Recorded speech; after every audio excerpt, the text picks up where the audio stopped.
Olá, boa tarde, sejam todas e todos muito bem-vindos à última aula da disciplina Processos Cognitivos, Teorias da Aprendizagem e Educação Profissional.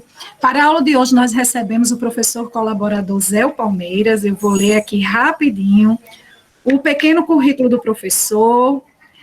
Ele é doutor em Ciências Sociais, pós-graduado em Direito do Trabalho pela Universidade de Salamanca, Espanha, professor da Faculdade de Direito da Universidade Federal do Rio Grande do Norte, coordena as pesquisas do GESTO, Grupo de Estudos Sociedade e Trabalho, membro da Comissão de Ética da UFRN, juiz do trabalho da 10ª Vara de Natal, integra a Comissão Nacional de Direitos Humanos da ANAMATRA, Associação Nacional dos Magistrados do Brasil, membro do Conselho Editorial de vários periódicos no Brasil, autor de vários artigos, capítulos e livros na área de Direito e Sociologia. O professor Zé Palmeira vai conversar com a gente sobre o manuscrito de Paulo Freire, Pedagogia da Indignação. Nós estamos facultando, a partir desse instante, a palavra para o nosso convidado. Fique à vontade, nosso tempo regulamentar é de 1h30, mas considerando que hoje é a nossa última aula, o senhor vai ficar à vontade, tanto para além da 1h30, como para menos. Vai ficar à vontade, você quem vai definir esse intervalo aí. Professor Zé, muito obrigada por você ter dito sim para o nosso convite. Seja muito bem-vindo ao PPGP e FRN. Boa tarde, eu quero saudar a todos e todas que fazem parte e prestigiam essa disciplina de processos cognitivos, teorias da aprendizagem e educação profissional, dizer da satisfação desse encontro aqui com educandos, educadores, mestrandos e doutorandos do programa do PPGEP, do IFRN, né, dizer da alegria de reencontrar aqui grandes amigos, né.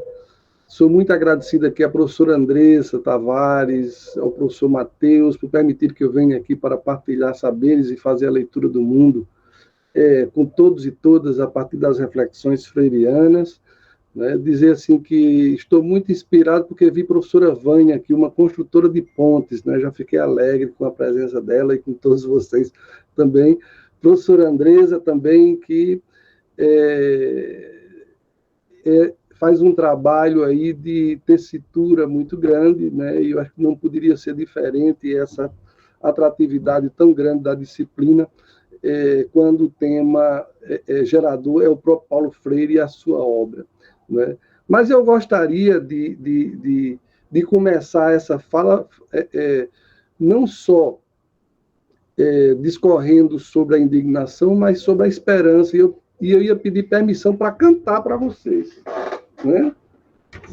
Se for possível. Perfeito, professor.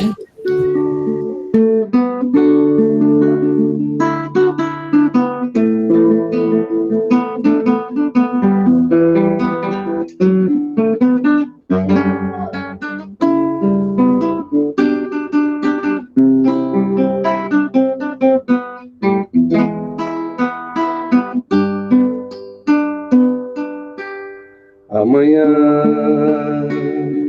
será um lindo dia da mais louca alegria que se possa imaginar. Amanhã é dobrada a força pra cima que não cessa a de vingar. Amanhã mais nenhum mistério acima do ilusório, o astro-rei vai brilhar. Amanhã a luminosidade alheia a qualquer vontade a de imperar, a de imperar.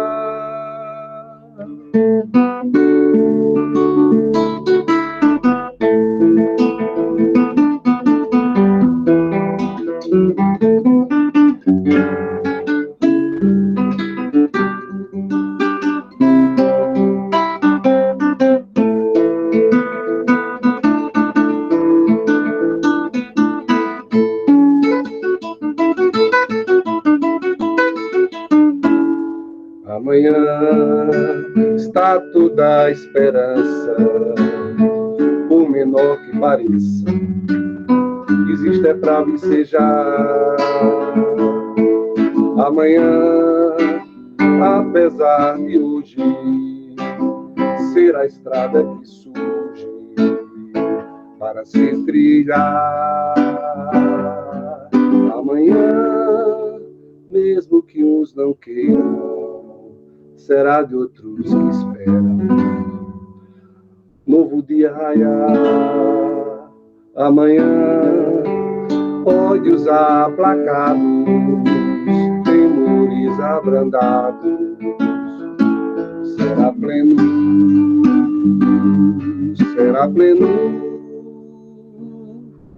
amanhã.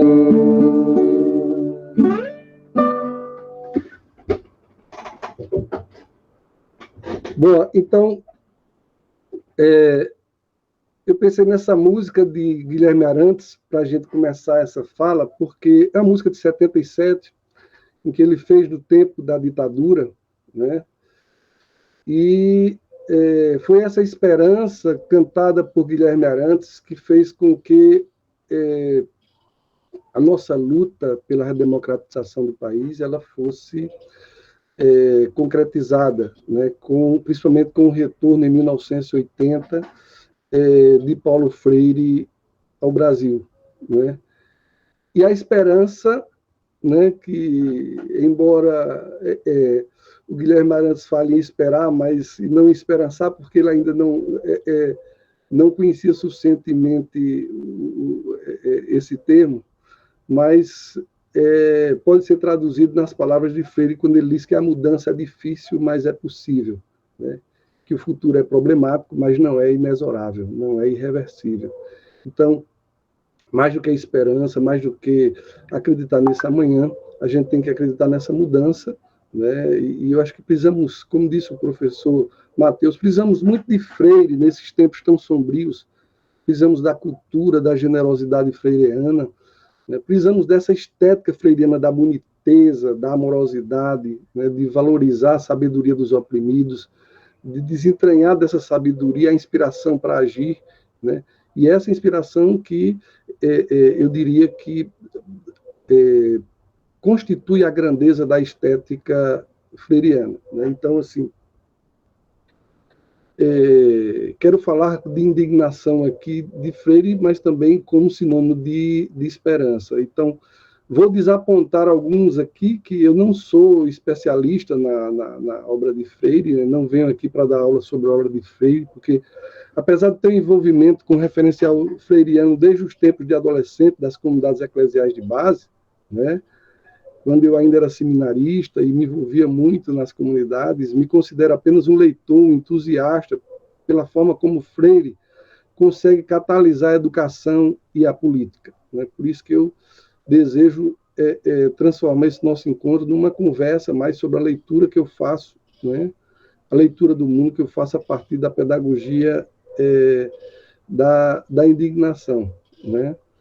E para falar desse livro Pedagogia da Indignação, que consiste em cartas pedagógicas, né? Um livro que foi publicado pós-mortem, né? E conta com um prefácio de um pedagogo gaúcho, né? O Balduino Andreola, né? Mas isso mostra bem um estilo, né? O professor Matheus comentou aqui, o estilo epistolar de Paulo Freire, ele é muito presente na escrita dele, né? Ele pensava e redigia seus textos conscientes de que eles seriam endereçados para o futuro, né? Não somente uma carta, uma epístola, uma missiva para os homens e as mulheres do presente, mas, sobretudo, para as gerações futuras. Eu acho que foi por isso que eu, no movimento de pastorado de juventude de jovens do meu popular, né, fazendo uma experiência de seminário, eu ia para o meio dos jovens e via quanto encantamento a proposta de Freire, né? E naquela época nós tínhamos apenas ali pedagogia do oprimido dele para debater. Então, e a gente reconhecia Freire, esse homem seminal, né? Ele mesmo se considerava como um jardineiro que maneja o adubo, que cuida da terra, sem medo das tempestades, sem temor da seca, da enchente, mas sempre esperançando, né, esperançando por uma primavera capaz de florir e fazer brotar as rosas, como tem um dos poemas dele,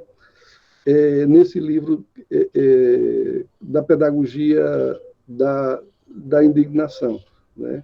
Mas acho que quando começo a falar de Freire, eu começo a falar de mim mesmo, né? Da minha trajetória, né? Porque eu cheguei a ser educador, professor, há 30 anos, 28 na Universidade Federal, né? Porque eu cheguei a ser juiz, né, do trabalho, né? Então, assim, toda essa questão do trabalho tem uma relação comigo, né? E mostra assim como aquilo que acontece na infância e na adolescência da gente marca a gente, né? Quando eu era garoto nas comunidades eclesiais de base, tive o privilégio de ter acesso à pedagogia do oprimido como um dos textos, olha só, um dos textos basilares da teologia da libertação, né? Por isso que Leonardo Boff diz que Paulo Freire é um dos fundadores da teologia da libertação, né? Porque ele sabia unir, né, tanto a amorosidade, a fraternidade cristã, como a crítica e o estranhamento do marxismo, né? Então, ele fala muito de nós, ele fala do envolvimento que devemos ter com a educação emancipatória, né? Então, e no dia da morte de Freire, em maio de 97, eu estava como membro de um concurso de professor na UFPB, e após a saída da sala de concursos, eu vi uma entrevista desse mesmo Boff falando sobre a morte de Freire, né? E ele dizia assim que o que ocorria de mais importante para nós quando um amigo como Freire parte é que ele não parte para nós, ele parte a nós, né? Dizia Boff, né? Mas Boff dizia também que Freire não estava partindo, mas deixava o desafio de nos reencontrarmos. Eu acho que esse reencontro ele vem sendo contínuo, né? Então, não há como pensarmos em Freire mais como ausente, né? Não há mais essa condição, né? A esperança de Freire no mundo ficou como um imprint em nós, a nos contagiar, a não nos deixar desistir. Uma prova disso, professora Andressa, é essa procura que a sua disciplina teve, né? E que você foi aí o fermento na massa, né?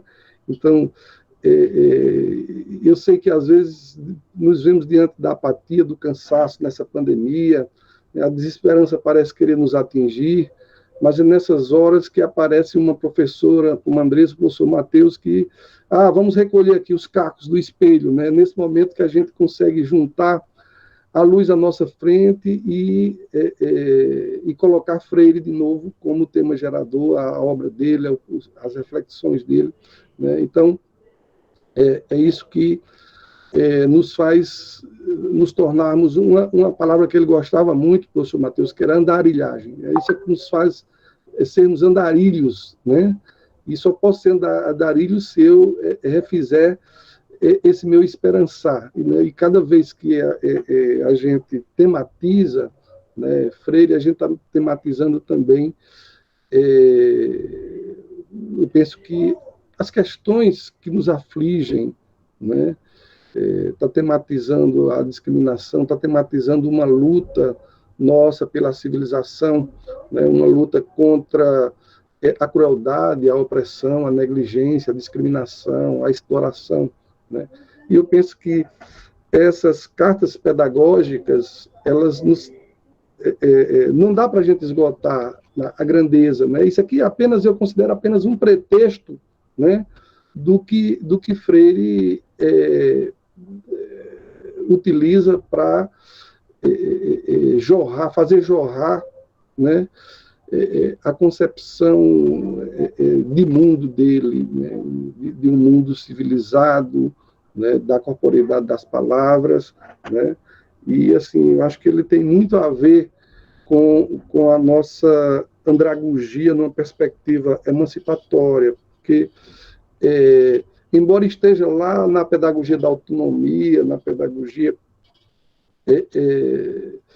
da esperança, mas a gente vê que aqui também tem a curiosidade epistemológica, que é um princípio da andragogia, a autonomia, a implicação, o princípio da implicação, o princípio da pertinência, da experiência, né?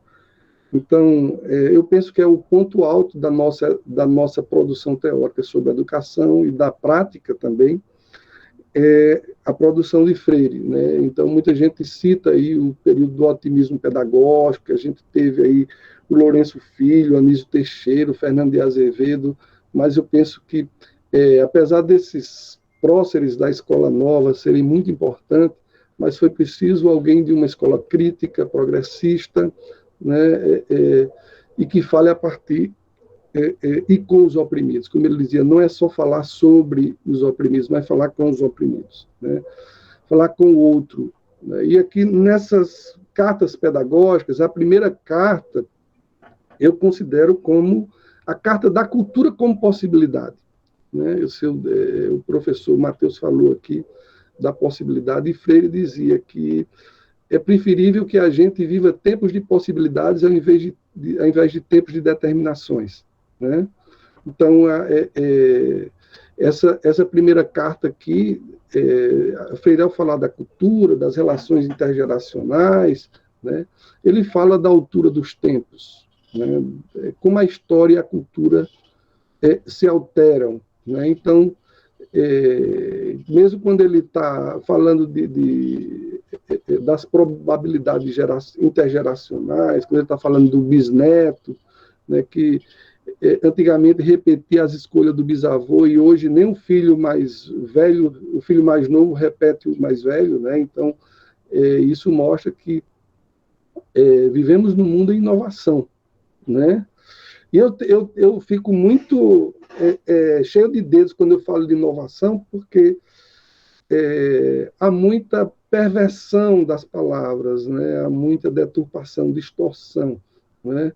Então, assim, é preciso que a gente recupere esse sentido emancipatório de inovação, de curiosidade epistemológica, de criatividade, inclusive para que a gente possa se preparar diante do desafio de transformar a realidade, né? E quando a gente fala em transformação da realidade, nessa primeira carta pedagógica, eu penso que Freire traz um alerta para a gente, né?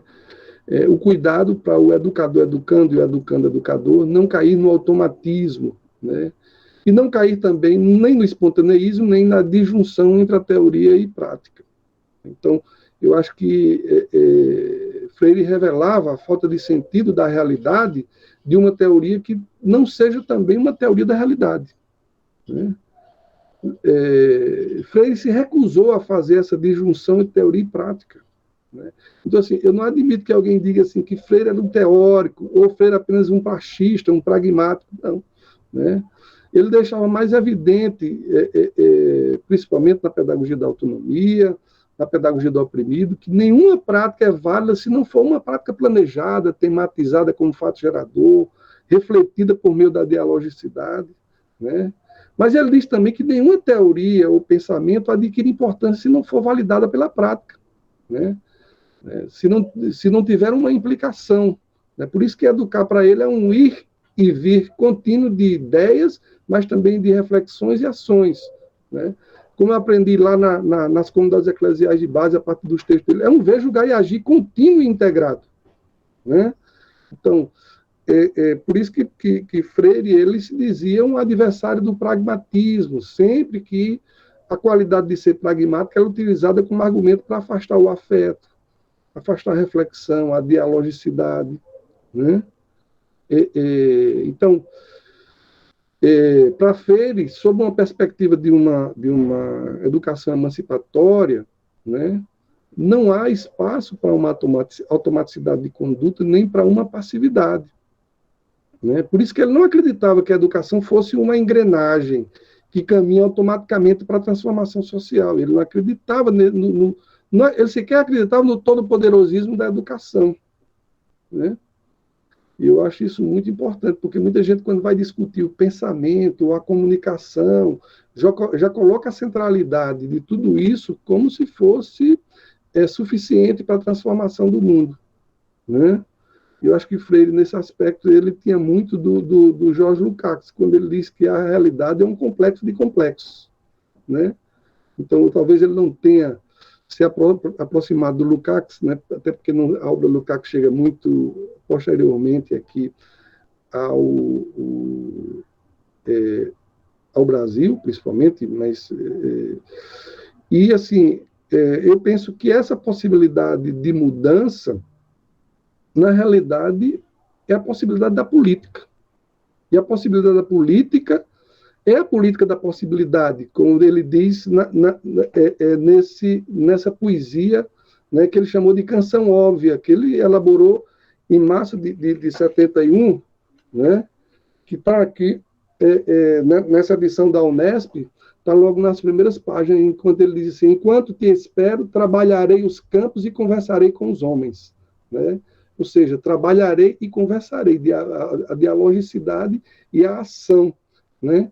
E ele diz aqui na poesia: desconfiarei daqueles que viram dizer-me, em voz baixa e precavidos, que é perigoso agir, é perigoso falar, é perigoso andar, é perigoso esperar na forma em que esperas, porque esses recusam a alegria de tua chegada. E ele termina a poesia dizendo assim: estarei preparando a tua chegada, como o jardineiro prepara o jardim para a rosa que se abrirá na primavera. Então, nada mais lindo, mais poético do que essa canção nova do Freire, né? E que ele deixa evidente que nós, como ser humano, não podemos abdicar da possibilidade de interferir na realidade, de compreendê-la, né? De torná-la inteligível, né? E de aceitar que é preciso compreender a realidade para poder transformá-la, né? Não aderir acriticamente a essa realidade, né? Nem encará-la de modo puramente emocional. Não que os sentimentos não sejam importantes, muito importante para Freire, né? Mas é importante se compreender essa possibilidade de rebeldia por meio de uma ação política competente. Né? E aqui eu vi a professora Vânia, lembrei agora do termo rebeldia competente do Boaventura de Souza Santos. Né? Então, é importante a gente ter essa rebeldia competente para se abrir para a compreensão do mundo, né? Para se abrir para a compreensão dos costumes, das artes, da moral, da sexualidade. Né? Então, Freire ele se rebela contra quem cristaliza a história das relações de opressão. E ele deu o exemplo, né, aqui da pedagogia, ele dá o exemplo da luta, né, da luta pela reforma agrária, né, e como também há luta contra. Né, então, e para a gente eticizar o mundo, né, se mover politicamente na história, né, a gente tem que se implicar nessa luta e tomar lado. Né? E perceber, eu lembro sempre um contraste que eu faço entre Freire e Ivan Illich. Ivan Illich escreveu um livro maravilhoso, Sociedade Sem Escola. Ivan Illich era padre, né? Ivan Illich foi apresentado a Freire por Dom Helder Câmara. Né? Inclusive, Ivan Illich passou um tempo no Vaticano, depois foi ser assessor do bispo de New York, né? Depois Ivan Illich criou uma escola no México, Escola de Cuernavaca, né? Lá nessa escola de Cuernavaca juntou vários pensadores da educação, inclusive nessa escola teve também o Freire, teve o Boaventura, né? de passagem. Enquanto Ivan Illich pregava uma sociedade sem escolas, eu penso que ele e Freire diziam, né, por caminhos diferentes, a mesma coisa, porque Freire dizia que a escola não é só, né, aquela estrutura física, a edificação onde se dá a educação instrucional. Né? Então, além dessa escola instrucional, existem as escolas de vivências. Então, para Freire, a escola não estava só nessa escola instrucional, mas nas escolas de vivência, na comunidade, no trabalho, na família. né? Então, e isso acho que mostra como, em razão dessa visão alargada da escola, ampliada da escola, mostra como o Freire ele termina tendo uma permeabilidade na discussão de temas, né, como os conflitos intergeracionais, quando ele fala das crianças, dos adolescentes, ele lembra, né, nessas cartas pedagógicas, né, dos dois lados opostos sobre os limites da educação, né, quando ele fala sobre a criança sem limites, que se torna uma verdadeira tirana ou despótica, e ele fala também da criança que é oprimida, que é recalcada, que é emudecida pelo autoritarismo. Então é preciso enxergar, né, todos esses prismas, né, e ele até cita o exemplo de uma criança que, quando ele morava lá em Jaboatão, que recebeu uma visita e tinha um garoto lá que asfixiava uma galinha, não sei, era um pinto, e ameaçava matá-lo, né?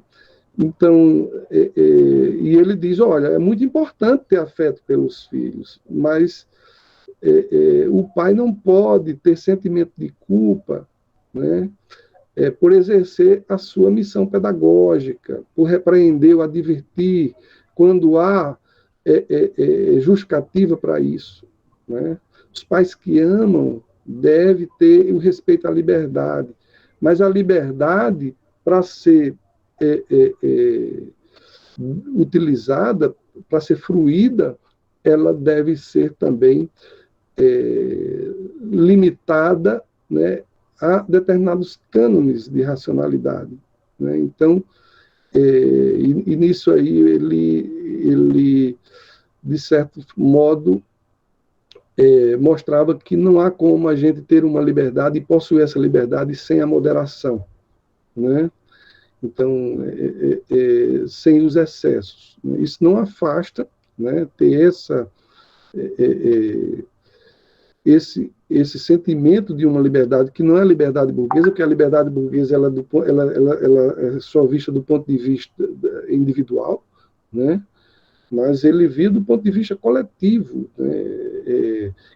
Que todo mundo use a liberdade, né, dentro dos limites que não interferem ou não prejudicam o outro, né, que não prejudiquem a coletividade, né? Então, a gente é preciso se educar, se eticizar, como ele diz, para uma solidariedade humana, né? A gente está vendo aí toda essa discussão da utilização das máscaras, né?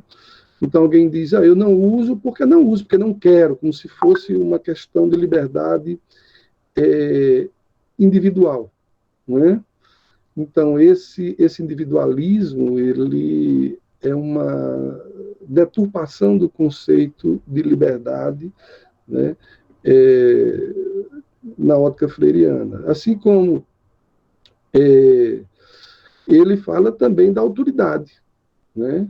Então, nós não podemos deixar de ser autoridade com o receio, né, com o receio de que a gente vai desagradar, né?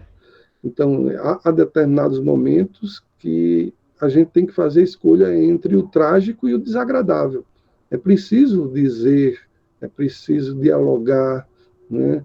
É preciso ter a sinceridade, né, para a gente, no diálogo, mas com amorosidade, né, sem precisar gritar, sem precisar se exacerbar, né? Eu lembrava bem um ditado do reitor do meu seminário, quando era seminarista, que ele dizia: forte te em rem, suave te em verbo, seja forte na coisa, mas suave na palavra, né?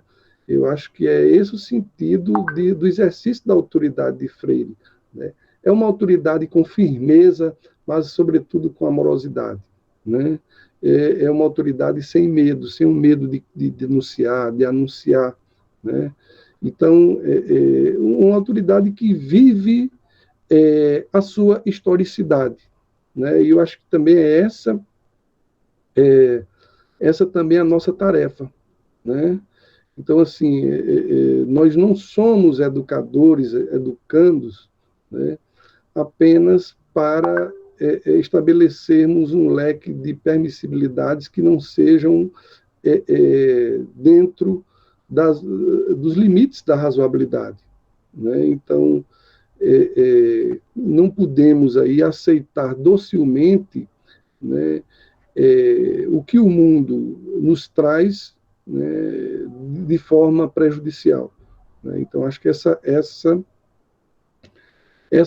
é a primeira mensagem da carta pedagógica, né, acho que das primeiras cartas pedagógicas, né, de Freire. A segunda carta pedagógica, eu penso que ele está mais preocupado aí em discorrer sobre a transformação do mundo, né? E eu acho que essa é uma preocupação do educador, né, de transformar o mundo, né, de transformar as pessoas, de transformar as relações sociais, né? E eu acho que essa transformação, eu acho que Freire não coloca nem como um direito, nem como um dever, mas como algo híbrido, como um direito-dever, né? Ou seja, se o mundo somente pode ser transformado por quem intervém na realidade, é porque a ação de transformação da realidade somente pode se dar no processo de experiência concreta. Ou seja, somente pode se dar no processo de implicação. Então, é um direito-dever essa nossa implicação, né? E precisa ser uma implicação com vontade, né? Então, assim, eu acho que uma implicação com a compreensão da necessidade que nós temos de nos humanizarmos, né? Então, um autor que é muito importante para Freire, que é o Teilhard de Chardin, né? E ele, no fenômeno humano, ele trabalha a categoria do ser mais, né? Então, assim, o humano não nasceu para ser apenas um ente biológico como os animais, mas nasceu para ser mais, né? Ser mais do que um ente biológico, ser um ente histórico, né? Por isso que é o único animal que não nasce para se adaptar ao seu meio, mas nasce para criar as condições históricas de sua reprodução social, né? Então, por isso que é o único animal que ele tem esse desafio, né, de criar historicamente a sua humanização. Então, parece até uma contradição do que Freire diz dentro da perspectiva de Chardin, que o homem não nasce humanizado, né? A humanização é um processo histórico, não é um processo dado, não é algo que vem de forma atávica, né? E ele recusa esse atavismo, esse automatismo, o determinismo, né? Ele recusa essa síndrome de Gabriela, eu nasci assim, vou morrer assim, vou viver assim, né? Eu acho que ele nos diz isso de forma muito bonita aqui na página 58, né? Quando ele diz assim: tem o dever, por exemplo, de, em nenhuma circunstância, aceitar ou estimular posturas fatalistas. Dever de recusar, por isso mesmo, afirmações como: é uma pena que haja tanta gente com fome entre nós, mas na realidade é assim mesmo. O desemprego é uma fatalidade do final do século.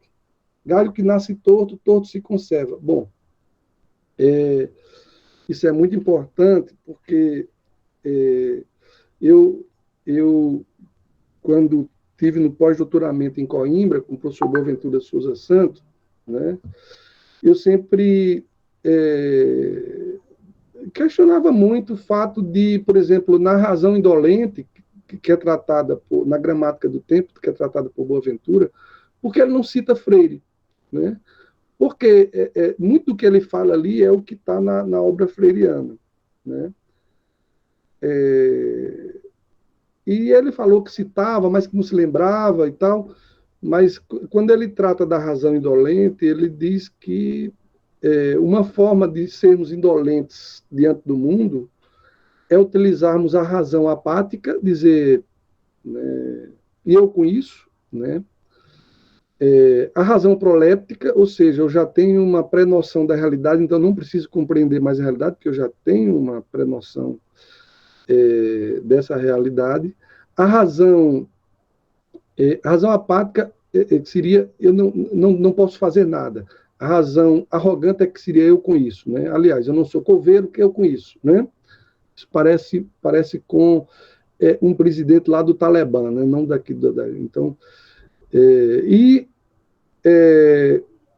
a razão metonímica, né? Que ele utiliza uma figura de linguagem que você pega uma parte e você julga o todo a partir dessa parte, né? Então você julga como uma figura de linguagem, né? Então você pega alguém que fez alguma coisa errada na política e você diz, olha, todo político é assim, né? E isso é uma forma de desmobilizar, é uma forma de fazer sucumbir nosso projeto civilizacional, né? Bom, mas algo que o professor Boaventura não pensou, né? Mas era numa razão nihilista mesmo, coisa que o Freire combatia muito, porque ele entendia que para mudar o mundo, para transformar o mundo, é preciso sonhar, né? Eu acho que é por isso que essa presença tão forte, né, do cristianismo dentro da obra de Freire, né, ou seja, Freire acreditava muito na profecia, né? Então, assim, ninguém transforma a realidade sem ter a experiência de entrar em contato com essa realidade, né? Mas de fazer desse contato, né, a matéria-prima de um sonho, de uma utopia, né? Fazer dessa realidade um projeto, né? Então, por isso que na obra freiriana sonhar, né, é um ato político indispensável para a luta social, né? Sonhar e agir de forma profética, né? Então, nenhum profeta acreditou que aquilo que ele acredita, que ele defendia não iria ter uma implicação, né? Então, o verdadeiro profeta, ele acredita na implicação e ele acredita no exemplo dele, né? Por isso que essa história da corporeidade das palavras, de que usava Freire, a corporificação, isso me lembra muito o profeta Jeremias, né? Ou seja, essa luta dos homens, dos educadores, elas têm que ser encharcadas de coerência, né? Essa luta não pode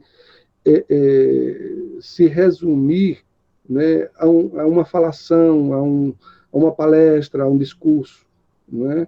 Então, ela tem que se materializar em atos, né? Lembrando aí a velha tríade do ver, julgar e agir. Tem que ter o agir, né? Isso é muito importante na pesquisação do Michel Teolan, né? Então, acho que do ver, julgar e agir tem que ter o agir, e assim, e não é só um agir desimplicado, é um agir em que aquele que pesquisa se torna um agente da transformação social, né? Se torna um agente implicado nessa transformação, né? Então, mas em homenagem aqui aos historiadores, né? Hoje é dia do historiador, então não, acho que tudo, eu acredito que tem aí uma relação muito forte, né, da espiritualidade de Freire, né? E na terceira carta pedagógica, Freire fala da história, ele como historiador, né? Freire fala que disso que alguns historiadores chamam de descobrimento, de independência, né? E que na realidade é um encobrimento do outro, né? Como diz o Henrique Dúcio, né? E nessa terceira carta pedagógica ele vai falar também dessa cultura da perversão que, de certo modo, a sociedade brasileira reproduz como legado de uma vivência escravocrata, né? Quando ele trata aí do assassinato do índio Galdino, né? Então, como é que uma brincadeira de matar, né, pode se tornar algo que dê prazer às pessoas, né? Então, e esse texto de Freire nos fala muito ainda hoje. Quantos gaudinos continuam a ser violentados ainda hoje, né? Então, quando o colonizador chegou aqui, ao Brasil, né, eles consideravam né, os indígenas como seres anormais, né? Isso está na visão do paraíso de Sérgio Buarque de Holanda, né? Então, quando eles falam que uns descreviam como homens com duas cabeças, né? Com cabeça de mula, com rabo, né? Então, era a descrição mais fantasiosa que poderia existir do colonizador em relação aos povos nativos.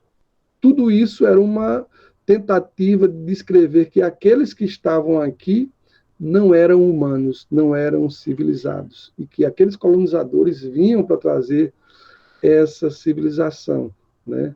Não por acaso foi preciso que o rei da Espanha fizesse uma consulta ao Papa Paulo III, isso lá pelo século XVI, para saber se os indígenas eram humanos mesmo, e foi preciso uma bula papal, a Sublimes Dei, né, para dizer, sim, os indígenas são humanos, eles têm alma, né?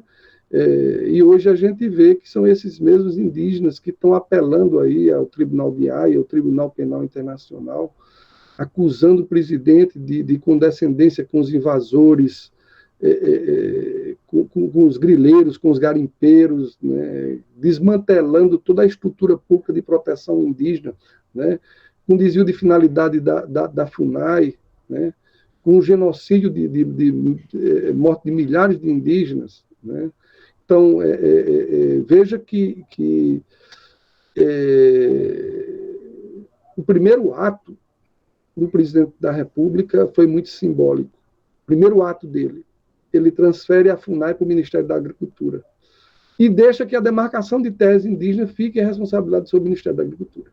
Foi preciso uma ação perante o Supremo Tribunal Federal para mandar que a FUNAI voltasse para o Ministério da Justiça, né? Bom, mas isso não foi bastante, né? Mesmo com esse retorno, a FUNAI foi aparelhada, né? Virou um puxadinho de igrejas neopentecostais, né? O governo paralisou a delimitação das terras indígenas, favoreceu invasores, né? Permitindo que missões religiosas permanecessem nas terras indígenas, mesmo contra a vontade dos indígenas, né? Quando não muito, expulsos da terra. Os pataxós da Bahia foram despejados da sua terra em plena pandemia. Isso é muito grave, né? E foi por causa disso que o Papa resolveu organizar o Sínodo da Amazônia para discutir a ação, né, da igreja naquela região. Então, o Brasil terminou, sim, esse território sem paz, né? A gente vê aí o Conselho de Higienista Missionário divulgando dados os chocantes de assassinatos de lideranças indígenas, de lesões corporais, de homicídios, e toda essa violência contra os indígenas vem junto com a propaganda governamental que estimula a invasão de terra pelo agronegócio para a criação de gado, para a extração ilegal de madeira, para a pilhagem de minérios, para a plantação de milho, de soja, mas, sobretudo, para destruição do outro, destruição dos indígenas, né?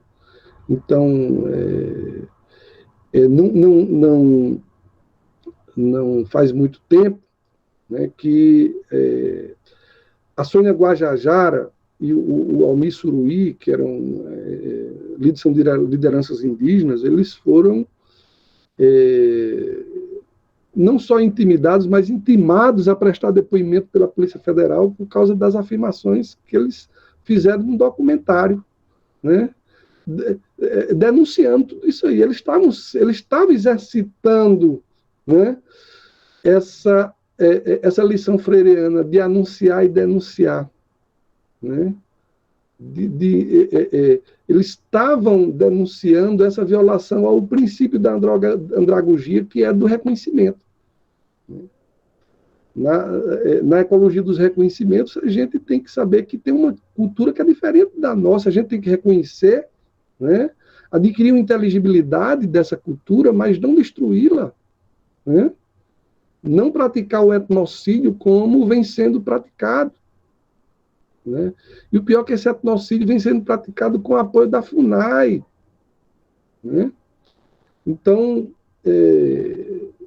essa realidade cada vez mais, eu diria, mais cruel, né, que nos desafia a esse reencontro, como dizia Leonardo Boff lá no dia da morte do Freire, que ele dizia assim: nós estamos condenados a fazer esse reencontro com Freire, né? Então, e não sermos complacentes, achar bonito isso aí, né? Achar bonito a destruição dos povos nativos, né? É como o pai que acha bonito e se omite diante da criança que estrangula o pintinho, né? O que põe, como disse Freire, que põe fogo no rabo de um gatinho, né? Então, é preciso essa autoridade, é preciso essa força, essa vontade, né? É preciso entender que não há nada para se comemorar, né? Nesses anos todos de invasão da América, do que vem sendo feito com o povo oprimido, né? Mas Freire também ele se preocupa com a esfera do agir, né? Do que fazer, né?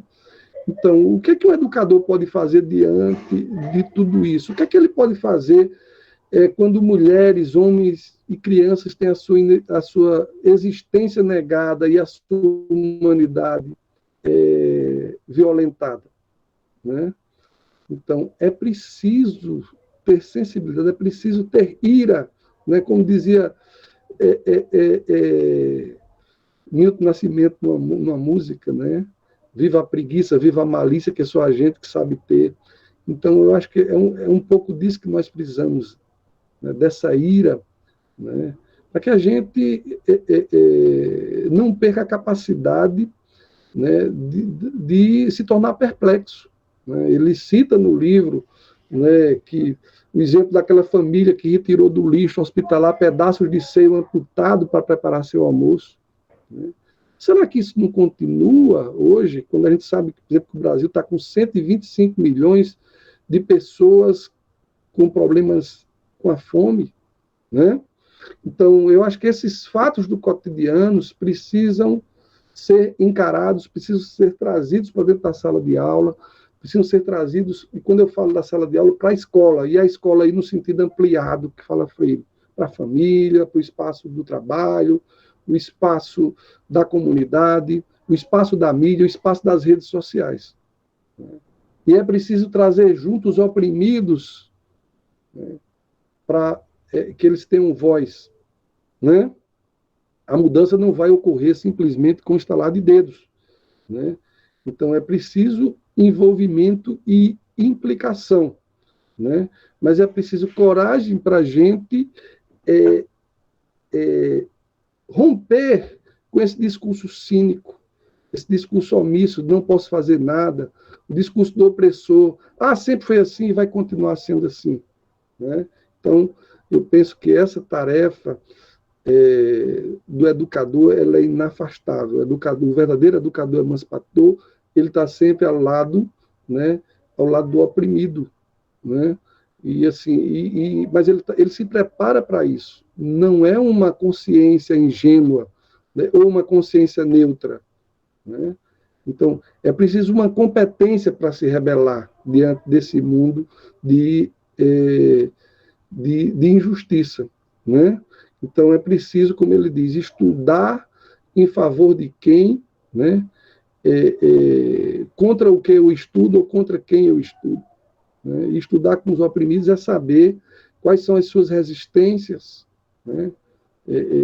É saber resistir historicamente, né? Bom, e nesse que fazer do Freire, na pedagogia da indignação, porque eu penso que a indignação é apenas um pretexto que ele diz para a gente se implicar, e ele vai dizer que algumas posturas são fundamentais ao educador. Eu acho que ele deixa isso muito evidente. Primeiro, contribuir para extirpar a culpabilização dos oprimidos, né? O processo de letramento não é ler palavras ou desenhar letras, mas ler o mundo, né? Permitir que o alfabetizando faça essa análise histórica, sociopolítica, né? Que permitam a eles desentraírem de dentro de si uma culpa que não é deles, né? Então, é o hospedeiro da opressão, né? Então, não se arvorar, enquanto educador, não se arvorar a transmissor da vontade dos oprimidos, né? Nem é ser esse transmissor, nem é ser esse julgador, né? Julgador dos oprimidos, mas saber se solidarizar com eles, refletir com eles, né? Levá-los a questionar por que eles vivem nessas condições, porque eles não têm o suficiente para a subsistência, porque eles não têm um acesso à educação de qualidade, a uma moradia digna, né? Então, toda essa reflexão é muito importante, não somente para desresponsabilizar os oprimidos, né? Mas para que eles enxerguem até que medida a eles são atribuídas a culpa e a responsabilização que não lhes pertence. E, além dessa desresponsabilização, dessa extirpação da culpabilização, é preciso refletir e agir junto com os oprimidos, né? Então, respeitar a partir da visão de mundo da comunidade, né? Se na visão do educador a comunidade está imersa em armadilhas, é preciso colaborar para que a própria comunidade, ou o grupo popular, tematize, torne tema gerador, né, a sua visão de mundo, né, e conclua sobre o que fazer, né? Então, é por arrogância o educador que fala em nome dos oprimidos, né? Então, os oprimidos não precisam desse tipo de compaixão nem desse humanitarismo, como diz o Freire, né? Então, como ele diz, a tarefa de um educador, na poesia ele coloca bem a função do jardineiro, né? Então, tal qual a metáfora do jardineiro, é mostrar-se como um ser amoroso, que cuida, né, que irriga, né, e, acima de tudo, que acredita, que tem esperança, né? Então, o verdadeiro jardineiro não se desespera, não sobe a voz, mas não perde a oportunidade de ser profético, né? Ele sabe que se ele tiver a determinação de um trabalho cuidadoso, né? Como diz a música do Guilherme Arantes, um novo amanhã vai nascer. Então, o verdadeiro educador não se desespera, né? Não se desespera com a enchente ou com a seca. Ele, às vezes, é um trabalho artesanal, penoso, né? Mas ele sabe que a semente está ali por baixo, ela está trabalhando. Ele confia que aquilo que ele está fazendo vai provocar uma metamorfose, mesmo que ela seja invisível aos olhos, né?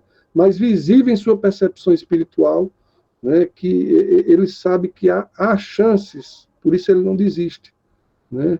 E é por isso que ele diz, é difícil, mas é possível, né? Não há nada inexorável, né? Para isso é importante respeitar os saberes prévios da comunidade, dos oprimidos, né? Dialogar com esses oprimidos, né? E, acima de tudo, refletir com os oprimidos, né? Então, como ele fala, não basta dizer que Eva viu a uva, né? Vamos lá discutir em que condições, né? Em que condições se dá essa exploração do trabalho, né? Será que esse trabalho ele serve para dignificar mesmo, né? Ou somente o trabalho está sendo uma mediação para a exploração, né? Por isso que é importante entender a cultura humana, na perspectiva freiriana, como uma trama, né? Não como uma determinação, né? Mas como uma trama em que há um mundo, há um horizonte de possibilidades, né? Então, por isso que essas possibilidades, elas vão sempre se dar num processo histórico, num processo real, concreto, mas que essa objetividade não afasta a importância da subjetividade, não afasta a importância de uma profecia, de um ascetismo civilizacional, né? Então, não é o idealismo ingênuo, né? Porque quando a gente fala do idealismo, é como se a gente estivesse aí trabalhando com a disjunção entre as ideias e o mundo das coisas, né? Mas é um idealismo que também é histórico, né, enquanto agir, né, como possibilidade, né? Então, aquilo que o professor Matheus falou de forma com muita propriedade, que ele diz que a Freire recusa a história como determinação, né? Que ele sabe que nenhum programa educativo, né, nenhuma tentativa de dialogicidade com os oprimidos, né, pode ser emancipatório se não apontar para uma perspectiva de transformação, se não apontar para uma esperança, né? Então, e nesse sentido, eu penso que temos uma tarefa muito árdua enquanto estudiosos, pensadores da educação, mas não apenas como educadores, mas como educandos, né? Que encararmos, né? Encararmos a relação entre política e tecnologia, né? Então, quando Freire critica a inexorabilidade do futuro, né, eu acho que ele estava... seria uma predição, mas ele estava criticando ali a inexorabilidade daquilo que é apresentado ao homem como algo que está sempre acima das forças humanas, né? É o sistema, né? É a tecnologia, né? Então, como se fosse uma realidade inexorável, inatacável, irreversível, né? Então, essa tecnologia que está vindo aí com os algoritmos, com esse deslumbramento todo do Big Data, da computação nas nuvens, da inteligência artificial, né? Tudo isso aí não pode nunca representar o fim da política, não pode representar nunca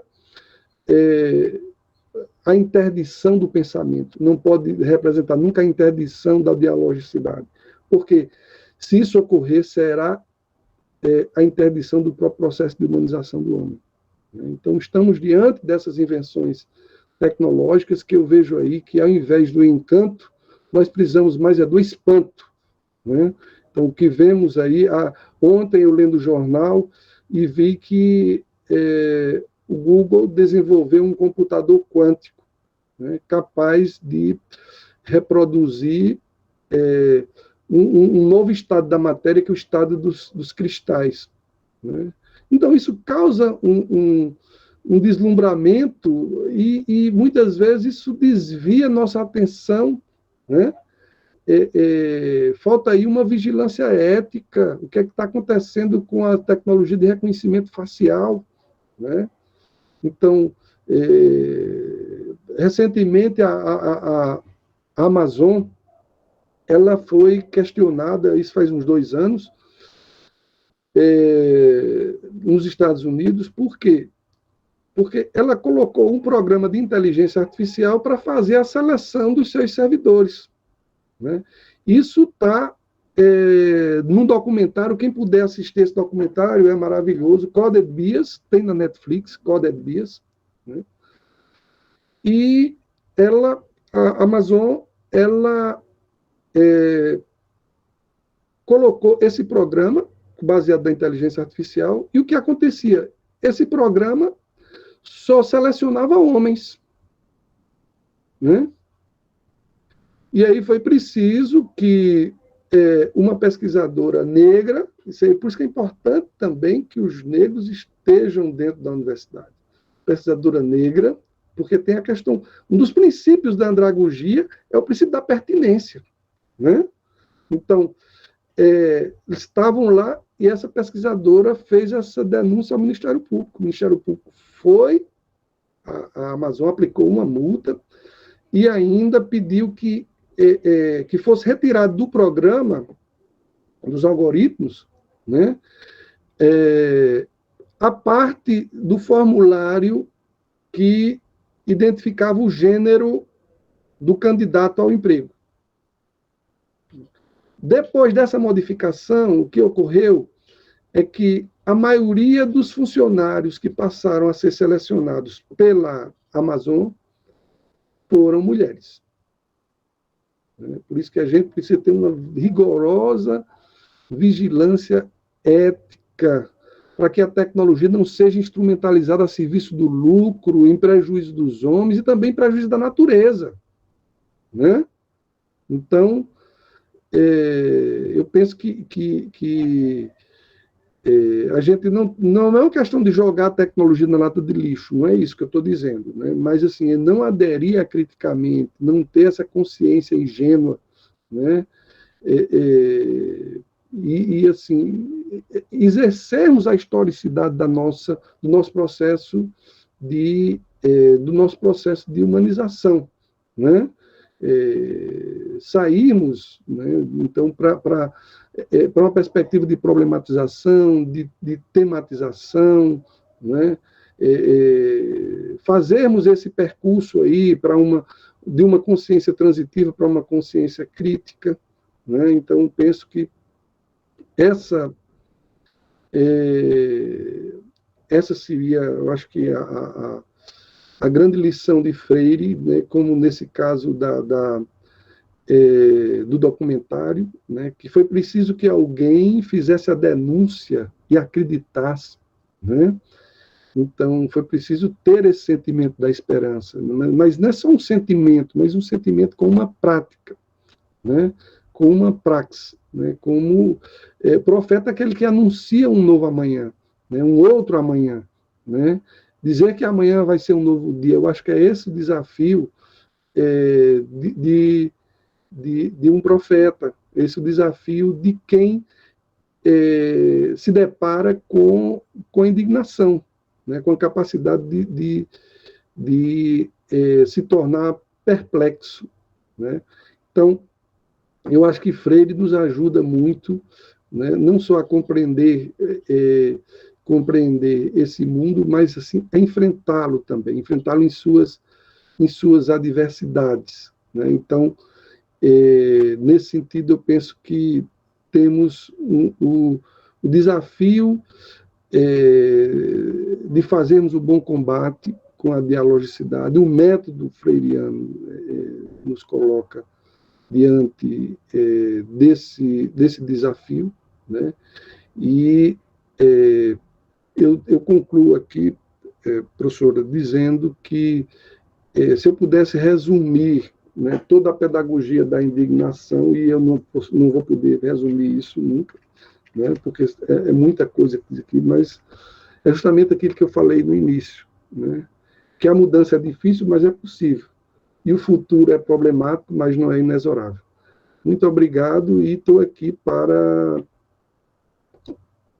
darmos continuidade a esse diálogo, agradecendo muito por esse momento de partilha.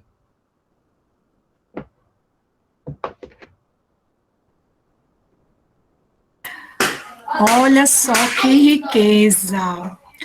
Como o meu áudio estava muito baixinho, eu precisei recorrer, gente, a essa ferramenta aqui, não é? Ao meu... Não sei nem como é que você chama mais isso. Me ajudem aí, porque no meu tempo, quando a gente botava alguma coisa no ouvido, era Walkman, né? Mas agora não existe mais Walkman.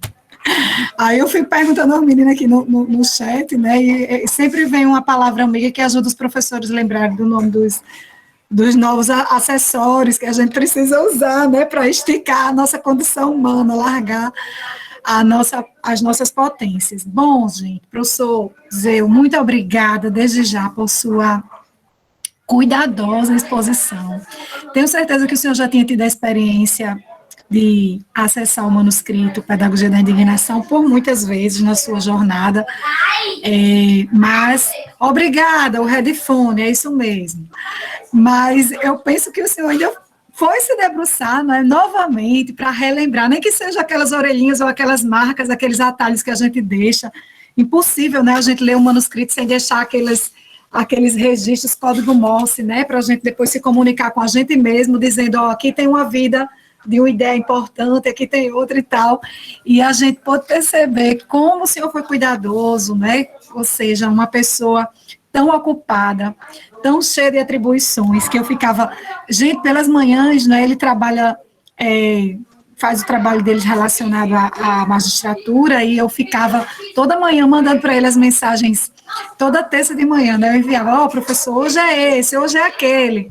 Claro que eu sabia que ele não ia poder nos acompanhar, mas eu fazia de propósito para que ele se sentisse, vamos dizer assim, integrado, né, essa energia ao longo de toda a travessia dos 10 encontros, ou dos 12, né, como o Matheus ressaltou, porque mesmo sabendo que pela manhã ele está lá em imersão com as questões do trabalho, do direito do trabalho, vamos dizer assim, mas a gente também estava pensando em você, sabendo do seu tempo restrito, mas a gente também fez o convite, porque a gente sabia que, ainda que não desse tempo para ler novamente o manuscrito, né, que não é o que eu estou dizendo aqui, eu estou dizendo o contrário disso, que você ainda encontrou um tempo para sofisticar ainda mais essa leitura, mas sua presença, vindo a reboque, né, juntamente com toda essa sabedoria que esses espaços de profissão que você transita, seja o ambiente universitário, né, seja o não escolar, só essa presença e esse ônus acadêmicos sensíveis aqui em nossa sala de aula online já seria imensamente enriquecedor.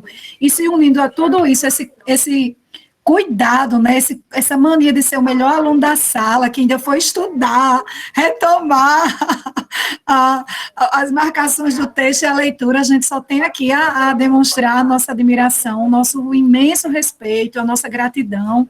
E agora eu vou entregar a fala para essas dezenas, né, de participantes dessa sala de aula online. Chegou o momento que nós tivemos os 34 online. Teve uma coincidência grande hoje, tem um grupo de pesquisa que está reunido, inclusive tem 3 orientandos meus de doutorado que estão neste grupo de pesquisa, que começou também às 14 horas, e por coincidência o estudo no grupo de pesquisa é também o manuscrito Pedagogia da Indignação. Então, eu fico pensando aqui, como é que está uma parte desse grupo que está com um pé aqui e outro pé lá com a turminha que está apresentando, inclusive a Priscila Aliança, né, uma das minhas doutorandas, é quem está na arguição lá, mas ela disse, professora, não tem problema, porque a gente vai ficar com a gravação, aí o assíncrono é muito nosso aliado, né, nesse sentido. Inclusive, enquanto o professor Zeu falava aqui sobre a questão da inteligência artificial, né, de como os algoritmos eles podem ser perversos na vida das pessoas, eu estava tentando baixar o link do documentário Dilema das Redes, para colocar aqui no chat. Ocorre que quando eu consegui achar o link, aí o meu computador travou, bugou geral, eu não consegui colocar no chat. Mas eu vou entregar a fala agora para as pessoas que estão no grupo, vou tentar ver se eu consigo trazer esse link, porque eu penso que tem tudo a ver com essa problemática que o professor Zeu trouxe, não é, relacionada aí a essa atividade perversa, que é dos humanos, mas que faz a transposição lá para o mundo das novas tecnologias, né, e por meio dos algoritmos agora é que a gente consegue sentir o peso da exclusão social, né, e desse tipo de desrespeito à condição humana. E ele falando, teve alguns temas que foram me ocorrendo, né, fazendo o coração bater mais rápido, mais acelerado, porque foi ativando as sinapses. Um deles foi um tema atual. Professora Vânia, pode ir em paz, minha querida, e muito obrigada, viu, por sua participação aqui em nossa aula.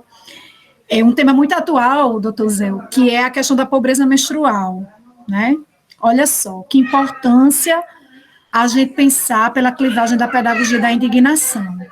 Porque não é de hoje que as mulheres possuem ciclo menstrual, né? As mulheres, desde que existem enquanto gênero da espécie humana, menstruam, e não tem problema nenhum menstruar, faz parte dessa condição.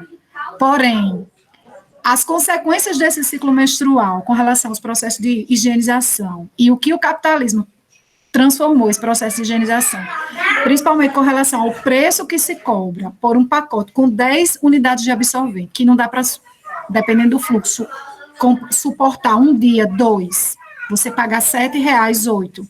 E quando um lar possui 5, 6, 7 mulheres, que consomem, em média, 2 ou 2 pacotes e meio ao mês, que você multiplica isso por essa quantidade de integrantes da família.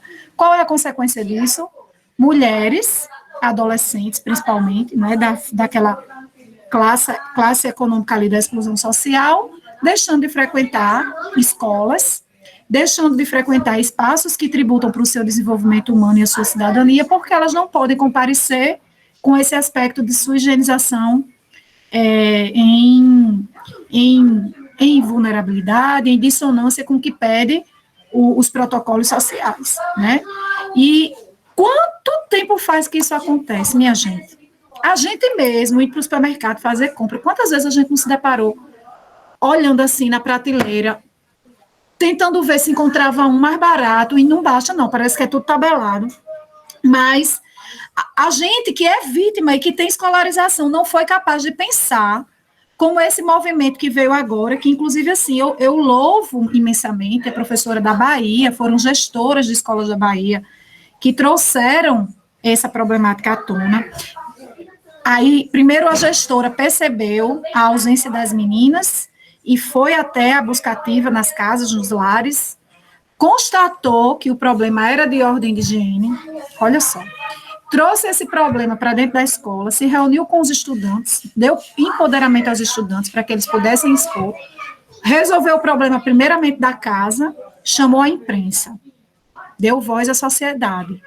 E depois esse problema foi contagiando as pessoas. E hoje nós temos aí a pobreza menstrual como uma pauta extremamente séria nas políticas públicas, nas frentes parlamentares, né? E em vários segmentos que integram a sociedade. Inclusive, eu, como professora da disciplina Espaços Não Escolares, nas licenciaturas, a gente vai estar conversando sobre esse tema na aula da semana que vem, né? A gente pediu que os estudantes fizessem pesquisa, procurassem saber se isso foi um tema que aflorou no Brasil, né, agora recentemente, ou se já se debatia sobre isso em outros países. Vamos fazer aí uma busca sobre esse tema, que é algo que realmente precisa ser dito, precisa ser denunciado, e que é um exemplo de uma problemática que surge para a gente a partir dessa capacidade de se indignar. Verdade, professora. Eu não sei, mas tem um curta-metragem, Absorvendo o Tabu, não sei, acho que você deve ter conhecido, que é de uma cineasta iraniana. Ela ganhou até, eu acho que foi ganhador do Oscar de melhor documentário. Então, o filme, eu não vou dar um spoiler aqui, mas ele retrata um lugarejo lá do interior da Índia, em que as meninas, no dia que estavam menstruadas, não saíam às ruas, né? Então, algumas dessas meninas relatavam que utilizavam até miolo de pão, jornal, né? Tornando-se extremamente suscetíveis a infecções, outras doenças, né? Além disso, a gente precisa ter a coragem, professora, de enfrentar essa questão a partir do caráter laico do Estado. Algumas religiões consideram a menstruação como um momento de impureza da mulher, a ponto da mulher ser proibida até de entrar em alguns templos, em algumas religiões, né? Então, eu acho que tem um outro filme, Cafarnaum, né, de uma libanesa, que concorreu também ao melhor Oscar de filme estrangeiro, em que ela conta a história de um garoto que se rebela contra o casamento forçado da irmã. E nessa história do casamento forçado da irmã, o que era que ele tentava fazer? Ele tentava esconder a menstruação da irmã, porque sabia que a partir do momento que fosse identificada a menstruação, ela seria dada em casamento, né? Então, é uma cena muito bonita do filme, em que ele tira a própria camisa quando ele nota que a irmãzinha, né, menstrua pela primeira vez, tira a camisa do corpo e orienta a menina a colocá-la entre as pernas e esconder o fato dos pais, porque ela ia ser dada Então, veja, é uma questão que eu vejo muito complexa, tem que ser um tema gerador, e isso aí eu acho que envolve o desafio que nós temos da educação sexual na escola, né? E isso aí é um problema, a questão de discutir o direito de gênero, os direitos reprodutivos, né? Eu passo que nós vivemos no Estado laico, a religião não pode se misturar com as questões de Estado. Sexualidade humana é uma questão de saúde e é sobretudo uma questão de Estado, não pode ser uma questão só da família, né? Então, a ignorância, assim como o preconceito, continua a provocar esse tipo de flagelo aí que a senhora falou da pobreza menstrual. E junto a isso vem outros temas aí, gravidez precoce, DST, né, os métodos anticoncepcionais. Então, e até que ponto a nossa escola está enfrentando isso, até que ponto nós, como educadores, estamos enfrentando, né, esse fundamentalismo religioso, né, em que uma pessoa tem que dizer o que é que a outra tem que fazer ou não com o seu sexo. Então, isso eu acho que pensa, né, isso é parte também de uma sociedade higienista, e eu penso que a gente está muito na defensiva. Louvo muito essa iniciativa de tematizar, né, porque isso puxa outros temas, né? Um tema gerador sempre puxa outros, né? Então, vamos esperar que o direito à saúde, que está lá na Constituição, seja um direito não só de fachada, mas um direito concreto, direito do bem-estar físico, né? Então, para isso, é preciso que a gente, enquanto educador, esteja nesses espaços de escolas, que não é só a escola institucional, mas nas escolas de vivência, que a gente esteja pautando e colocando na agenda essas discussões. Perfeito. Professor Matheus, chega para cá, eu também entrego a palavra aos demais integrantes, a gente tem pouquinho tempo, tá bom? Vamos pegar aqui mais uns 5 minutinhos apenas, para a gente também assegurar a dialogicidade. Quem deseja participar, fique à vontade, preferência fale, use áudio, mas também se quiser participar teclando no chat, temos esse outro espaço de diálogo riquíssimo no online, então fiquem à vontade.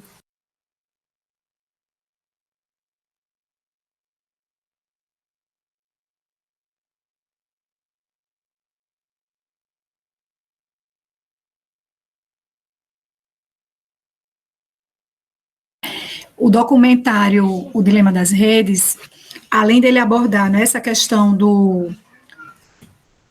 das perseguições dos algoritmos às pessoas negras, né, demonstrando realmente como o próprio Instagram, por exemplo, as pessoas começaram a observar a forma como o Instagram distribuía as fotos do presidente dos Estados Unidos, quando o presidente dos Estados Unidos, quando se reportava, né, a imagem do presidente como alguém branco, e as fotos do presidente único, né, do presidente único dos Estados Unidos, o presidente negro, de origem negra. E foi se verificando que a quantidade de repetições, porque no Instagram não existe uma aferição, um volume que você possa aferir realmente, depois que você posta, como é que acontece a questão da distribuição dessa imagem para quem é o seu seguidor, né? E aí um grupo começou a investigar sobre isso e foi descoberto que quando se tratavam da difusão da imagem de pessoas negras, essa difusão ela acontecia em menor escala do que quando essa distribuição era feita em relação a pessoas brancas, né? E aí, nesse primeiro momento, isso tudo, gente, está no filme Dilema das Redes, e assim, de uma forma muito técnica, né? Porque a gente aqui vai improvisando expressões, porque a gente não é do campo, né? Mas lá no documentário, agora sim, vão assistir com tempo, quem ainda não assistiu, porque é um documentário bem longo, muito consistente, não é? Ele vai lá buscar argumentos e fontes dos mais diversos campos, desde o pessoal da engenharia da computação, das ciências da computação, as pessoas da filosofia, as pessoas da filosofia das ciências, as pessoas, enfim, os educadores, pessoas que trabalharam por dentro do Google, né, e que hoje se colocam contra essas redes sociais, nessa difusão aí, nesse formato como o algoritmo está ditando as regras e a dinâmica social. E depois chegou essa questão da Amazon, né? que, além da questão da cor, também se tinha uma clivagem por gênero, relacionado ali à questão do trabalho. Então, todos esses elementos, eles vão estar lá nesse documentário, e eu estou citando aqui o exemplo desse, mas existe, se a gente for colocar lá para fazer um estado da arte, vamos dizer, né, relacionado a documentários, a gente vai encontrar alguns outros que também vão alargar um pouquinho essa nossa capacidade de indignação, né, e se olhar para além do que a aparência, como diz Marx, né, enxergar para além da aparência, tentar tocar ou chegar perto da essência dos fatos, dos acontecimentos, para que a gente possa ter mais potência crítica, não é? E realmente colaborar para uma sociedade mais justa, mais igualitária, mais humanizadora. Professor Matheus? Oi, estou aqui olhando para o chat, vendo se tem alguma questão, né? Parece que o povo está tão satisfeito. Não surgiu nenhuma questão por enquanto, né?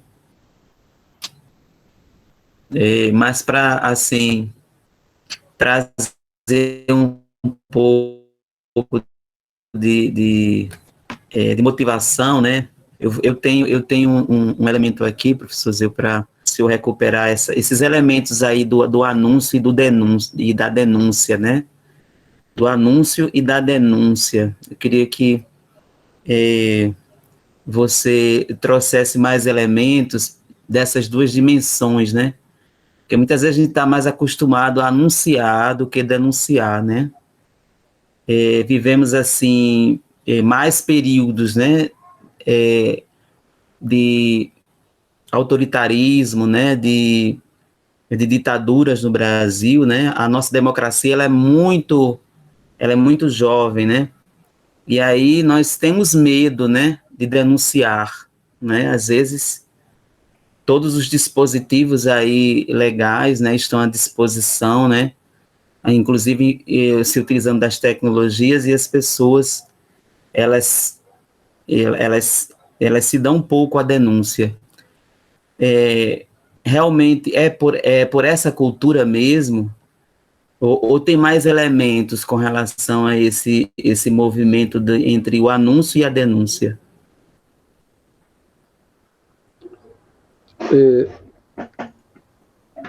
Muito bem, professor. A minha percepção de anúncio e de denúncia, né, é que são categorias imbricadas, né? Então, assim, não há anúncio sem denúncia e não há denúncia sem anúncio, né? É como se, quando a gente, lá na pedagogia do oprimido, né, a gente aprendia que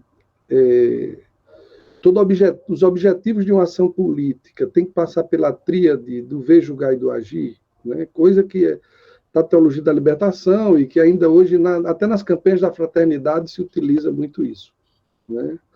Então, assim, não adianta eu ver, né?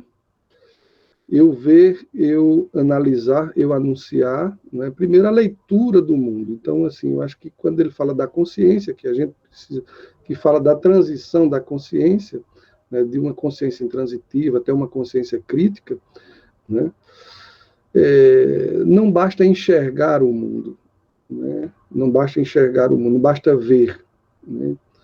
Não basta analisar. Então, assim, eu não posso analisar bem o que eu não enxergo bem, não enxergo e nunca vou analisar aquilo que eu não enxergo, né?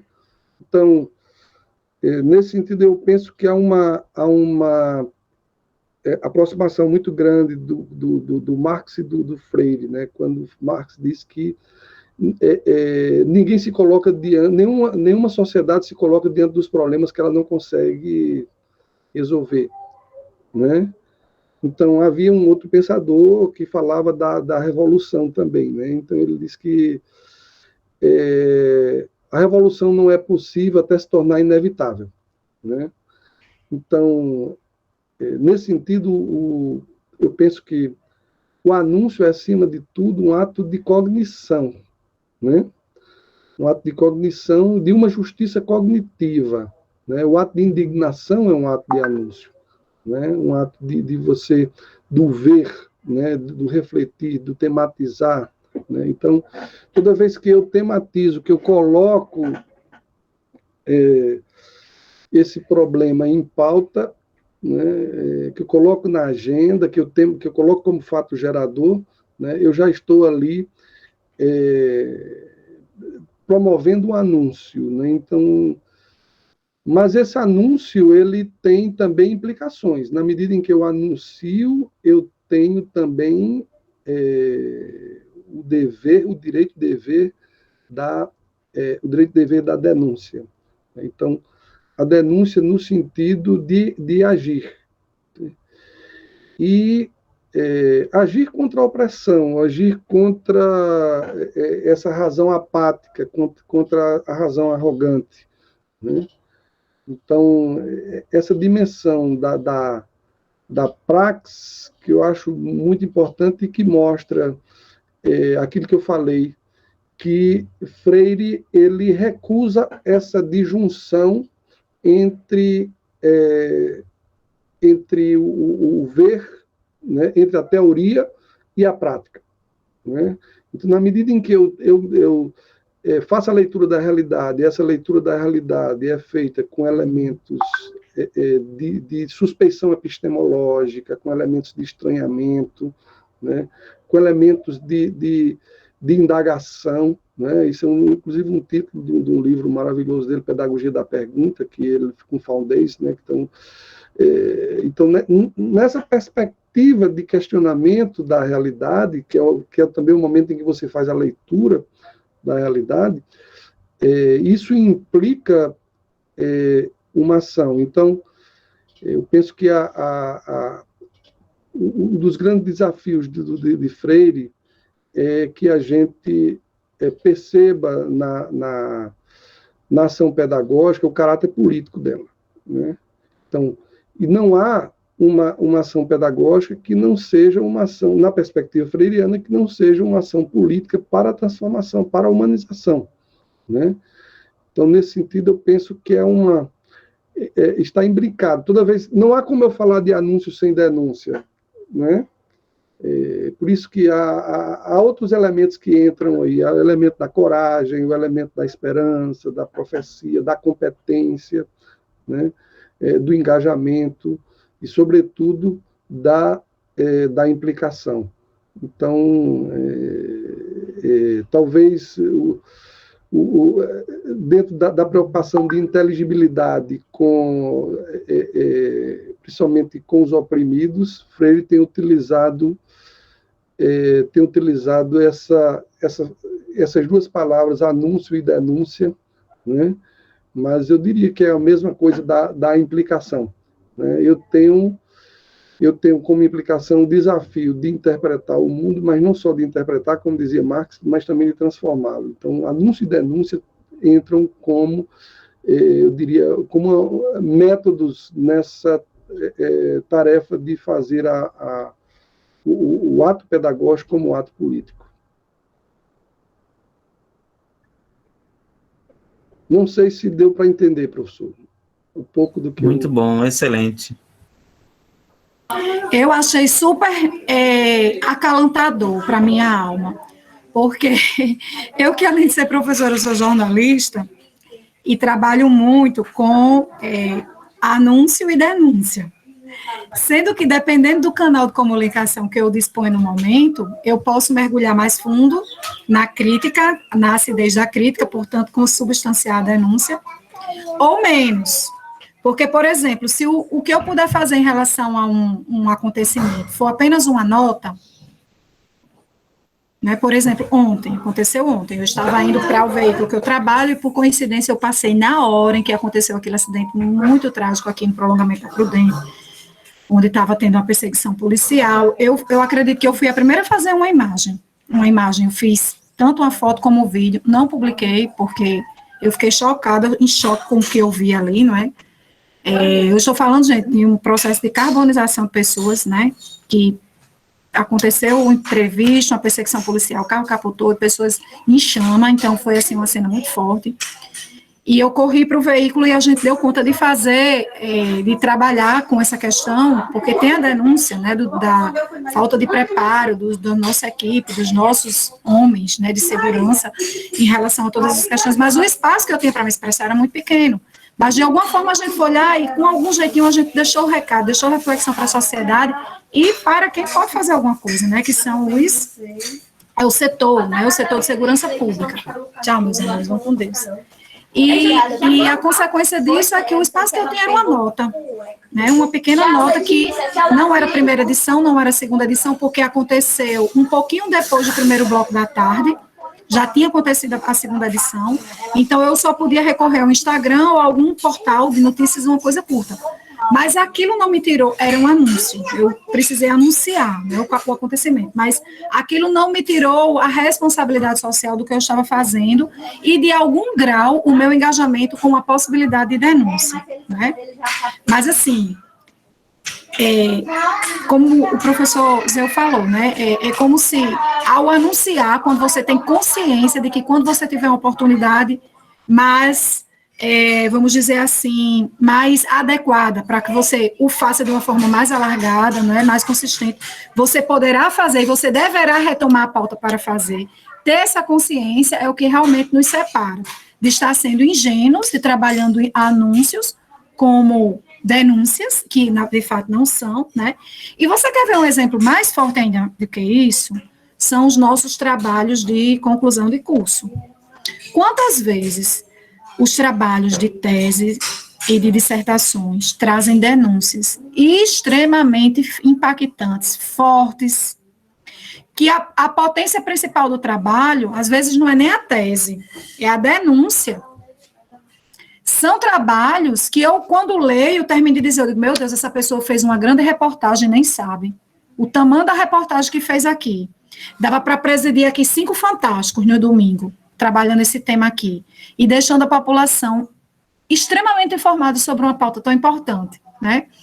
Mas a pessoa está trabalhando, talvez pela proximidade do objeto, né, tão grande que nem percebe que está ali diante de elementos que são extremamente sérios, né, que precisam ser denunciados, que precisam ser essa capacidade de se indignar com aquilo que está ali registrando, que não existe, que não acontece.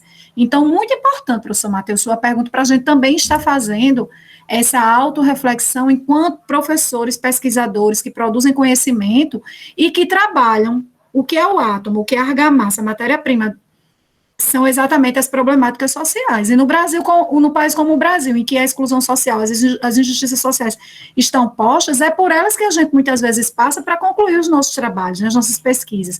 E às vezes a gente só constata isso e constata de uma forma assim tão, como é que eu posso dizer, passiva, nesse clima apenas de dar a notícia e não de denúncia, né, que nos meus pareceres, agora eu estou fazendo isso. O meu segundo ou terceiro parágrafo, eu vou logo direto ao ponto. Olha, a maior riqueza do seu trabalho é a denúncia, e eu deixo bem claro esse nome, sabe? É a denúncia que você faz em relação a isso aqui, que coloca a sociedade para pensar. E todos que estão nessa sala nesse momento, né? Só esse recorte que eu também queria fazer. Muito importante, professora, aí o que o professor Matheus falou. Eu penso o seguinte, ninguém está obrigado a fazer o impossível, né? Então, ninguém luta com as armas que não dispõe, né? Então, assim, se o instrumento que nós temos é a nota no momento, né, eu sei que muita gente tenta ridicularizar a nota, né, até constranger, nota de novo, né? Então, mas eu acredito que o poder de uma nota ele é mais importante do que se calar e se omitir, né? Principalmente quando o que se é possível, né, no momento é uma nota. Então, assim, não há como tripudiar as notas. Eu faço questão de dizer que se a gente pudesse fazer para além da nota, né? Agora, é muito importante assim, que a estratégia de luta seja pensada coletivamente, né? Então, porque muitas vezes a gente individualmente se sente muito impotente, então a gente se sente não pode ir além de uma nota, né? Então, se não há alternativas possíveis para além de uma nota, eu acho que é isso. Ninguém está está obrigado a fazer mais do que as suas forças permitem, né? Então, principalmente em tempos de pandemia, né? Então, acho que a gente, muitas vezes eu vejo o pessoal saindo às ruas, é muito importante. Eu mesmo estou saindo, mas porque eu tomei as duas, né? Mas mesmo quando tinha só uma dose, com muita precaução, porque, como diz o Sancho Panza, né? Apesar dos sonhos de Dom Quixote, né?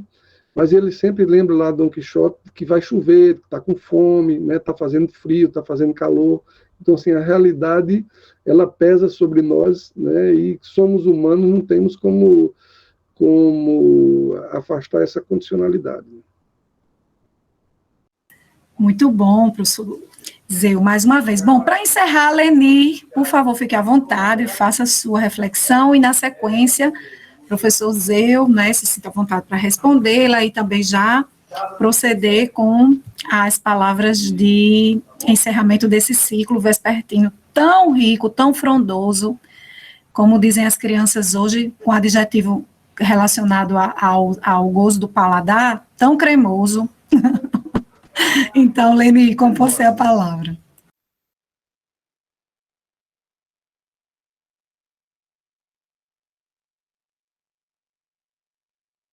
Ah, foi sem querer. Tudo bem, então, não tem problema.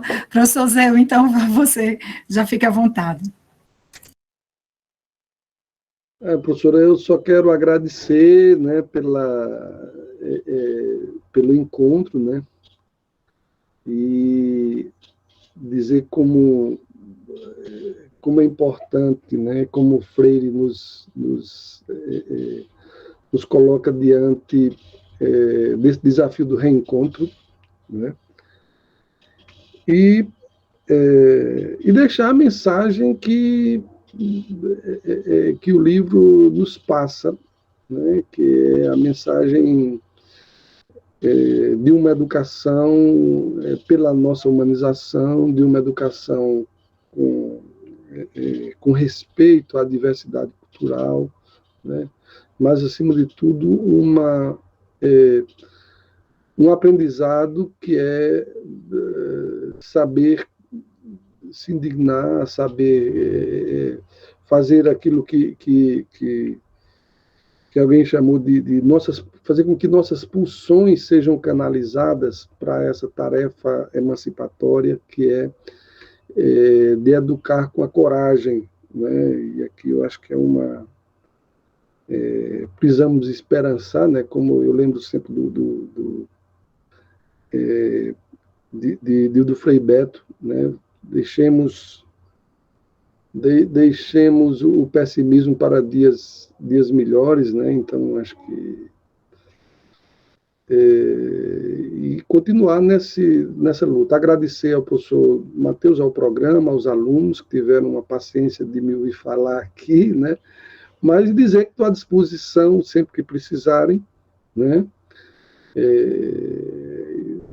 Assim, não tenho como narrar aqui a felicidade que é podemos nos reencontrar para falar com Paulo Freire. Então, fiquem aí ruminando essas reflexões, né? Eu penso que a gente perceber que temos um tempo de possibilidades aí, apesar dos tempos sombrios, né? Não são tempos de determinações, e me colocar sempre à disposição. Um forte abraço a todos.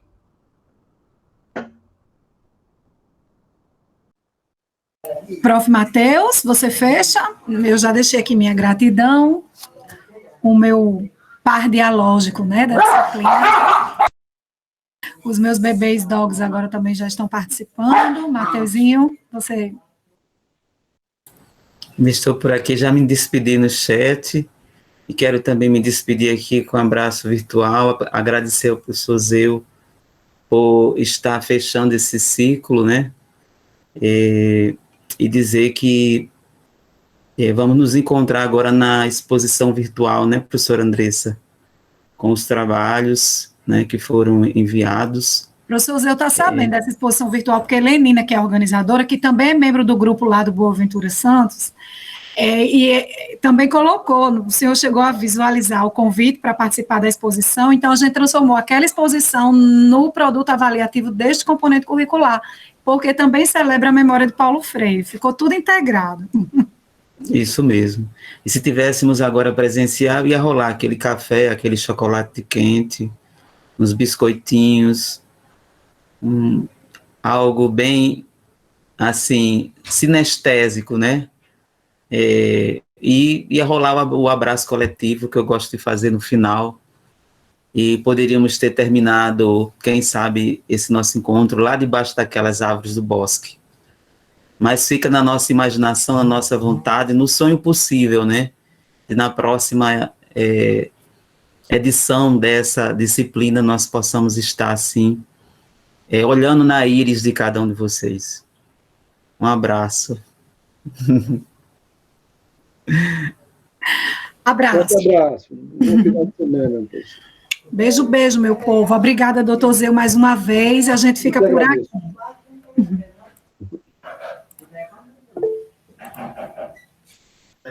Encerrei a gravação agora. Como anfitriã da sala, eu fico, né? Até todos saírem. E fecho a sala, levo a chave. Beijo, Java. Seu trabalho de dissertação foi lindo demais. A gente quer você aqui no doutoramento. Logo, logo. Obrigado pela oportunidade, professora. Obrigado mesmo. Não tem que agradecer, meu amor. O brilho, o talento, vamos dizer assim, a conquista, o pódio de ouro é todo seu. Você é uma pessoa diferenciada em todos os aspectos e você é a pessoa que nós queremos ter pertinho de nós, sempre, viu? Obrigado mesmo, de coração. Até a próxima. Até.